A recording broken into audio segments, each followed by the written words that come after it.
Hi, welcome back to Multisensory Monday. So today I'm going to show you a game that's a lot like the game I made last week for the 1-1-1 rule. This game is going to work for the dropping E rule. The drop E rule is when you have to drop a silent E from your base word before you can add a suffix to that word. So, first of all, you're going to need two different colors of either half-size index cards, or these are actually flashcards you can buy.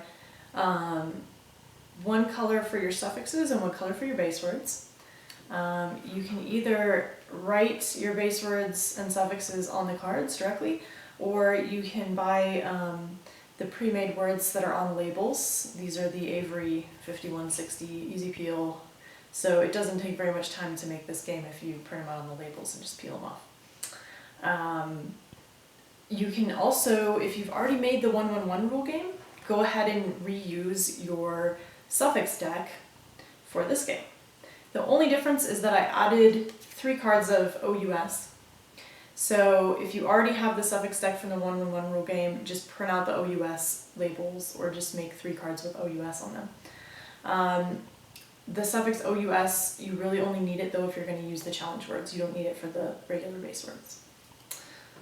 So, and then one more thing would be to print out the score sheets. These are similar to the score sheets from the other game, however they're different in that they don't have a column for doubling. You just have base word, suffix, word, and points. The scoring is pretty much the same, and there are challenge words as well as regular words. So, what you're going to do is, get a partner, or you can have, I think up to 4 people could probably play this game easily. You can also divide a class into 2 teams to play the game. But each person is going to have their own score sheet, or each team. What you're going to do is you're going to draw a base word, okay? So I'm going to say, I got hope, and I'm going to write my base word down, hope. And then I'm going to state, does it end with a silent E? Yes, it does. Okay, so I answered yes. And then I'm going to draw a suffix card, less. Does it start with a vowel? No, it does not.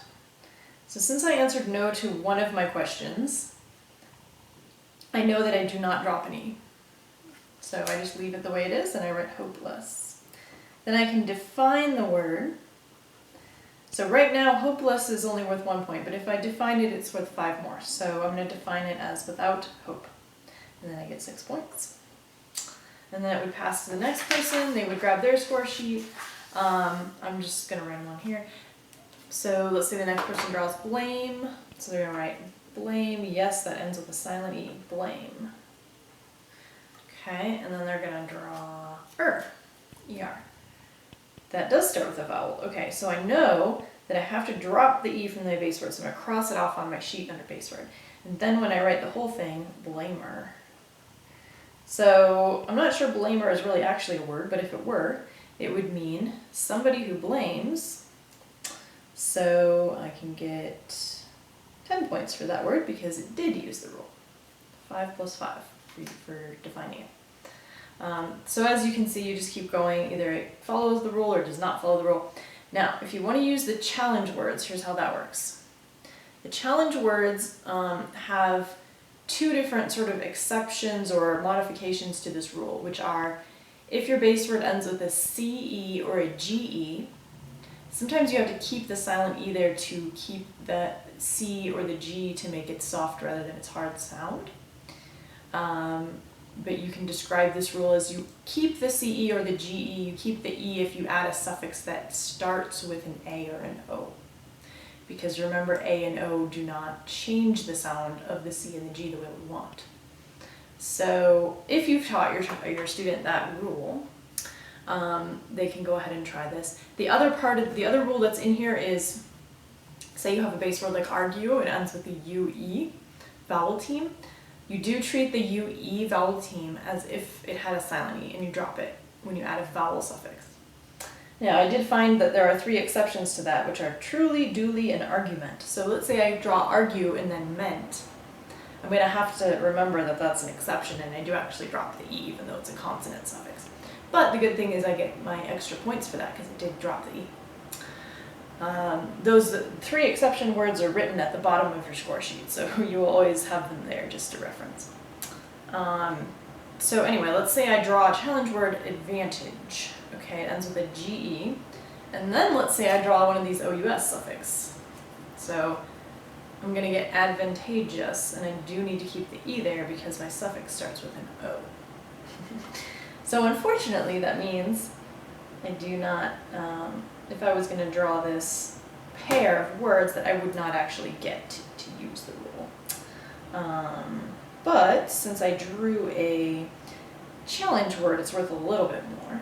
So if I write this whole thing out, advantageous, then I know because it's a challenge word, but that did not use the rule, it's usually worth 2, but if I can define it, it would be worth 5 more. Okay. So that's how that all works. It's up to you whether you want to mix the challenge words in with the regular words and just have them kind of randomly come up. I did put them in a different color and a different font, although I printed them out black. But you can sort of tell by looking at them that they're a different font, so you can see easily that they're challenge words when they come up if you want to sort of shuffle them into the deck. Excuse me. But you can also just leave them as a separate deck and just have your student decide if they want to pick a challenge word or not, because they'll usually want to go for more points. So that's pretty much the game. As you can see, you know, you can use it to practice various aspects of the drop U. Thank you. See you next Monday.